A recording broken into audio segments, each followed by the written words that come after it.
শবে বরাতের কোনো আমল আছে কিনা, শবে বরাতের রোজা ও নামাজের নিয়ম কি? সবচেয়ে বহুল জিজ্ঞাসিত প্রশ্ন এখনকার। শবে বরাত আসছে, যেটাকে আসলে হাদিসের ভাষ্যে বলা হয়েছে মধ্য শাবানের রাত। শবে বরাত না, এটার হাদিসের ভাষ্যের নাম কি? মধ্য শাবানের রাত। এই মধ্য শাবানের রাত বা মধ্য শাবানের রজনী, এই রাতে যেটাকে আমরা শবে বরাত বলি, এই রাতের নামাজের নিয়ম কি? কয় রাকাত পড়তে হবে, কোন রাকাতে কোন সূরা কতবার পড়তে হবে, এটা বহুল জিজ্ঞাসিত একটা প্রশ্ন।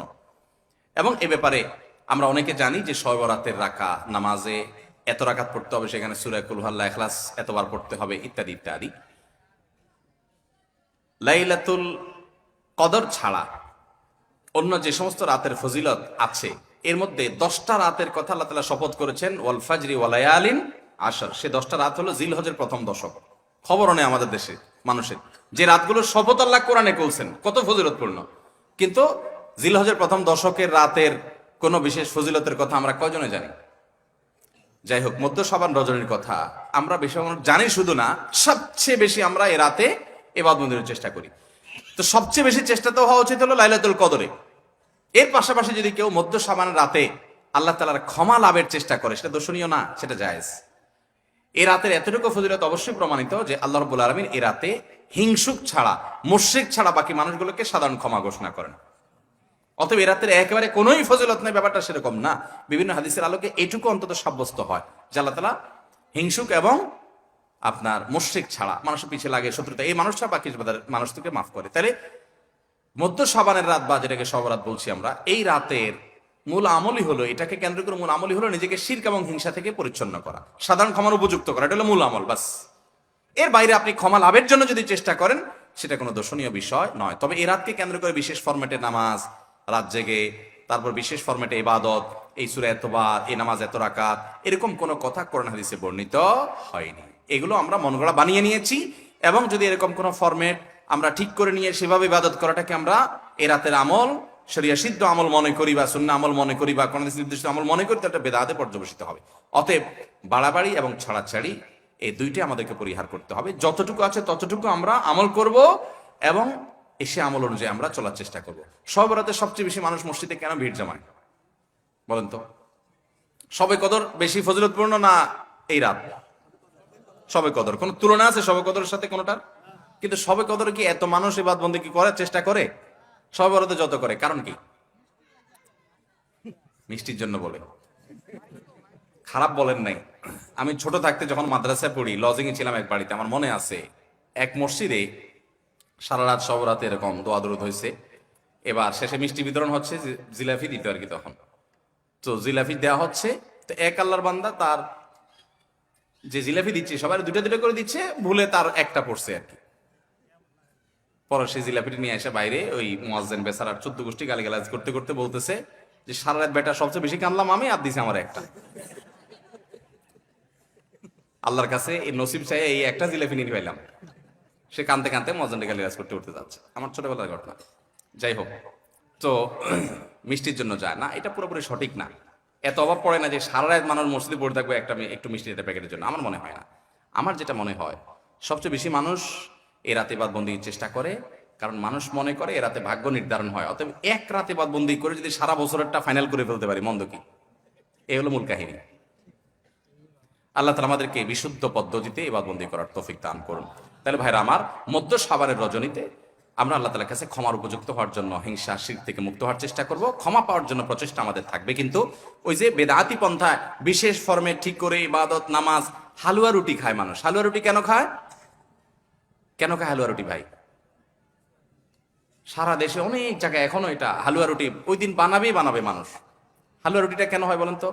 বলে যে নবী সাল্লাল্লাহু আলাইহি সাল্লাম উহুদের যুদ্ধে তার দন্দান মুবারক শহীদ হয়েছে, এই জন্য উনি শক্ত খানা খাইতে পারতেন না, হালুয়া খাইতেন। এই জন্য আমরা হালুয়া খাই।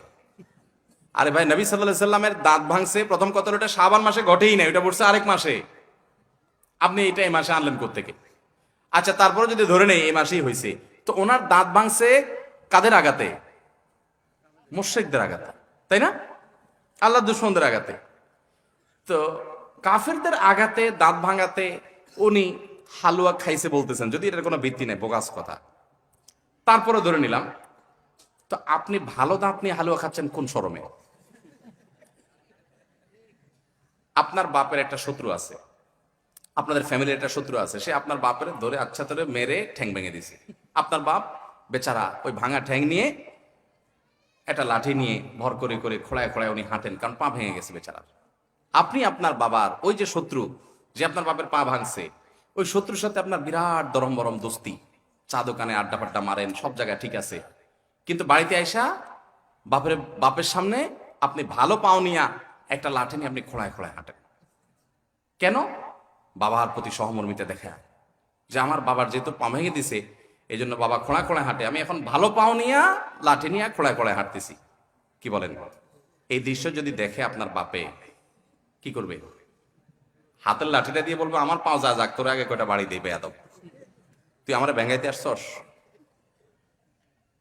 আমার পা ভাঙছে যারা, তুই পারলে তাদেরকে বিচারের আওতায় আনবি, তাদের একটা বিহিত করবি। সেটা না করে তার লগে তলে তলে তোমার সম্পর্ক, তুমি আসছো আমার এখানে নাটক করে আমার সহমর্মিতা জাহির করতে।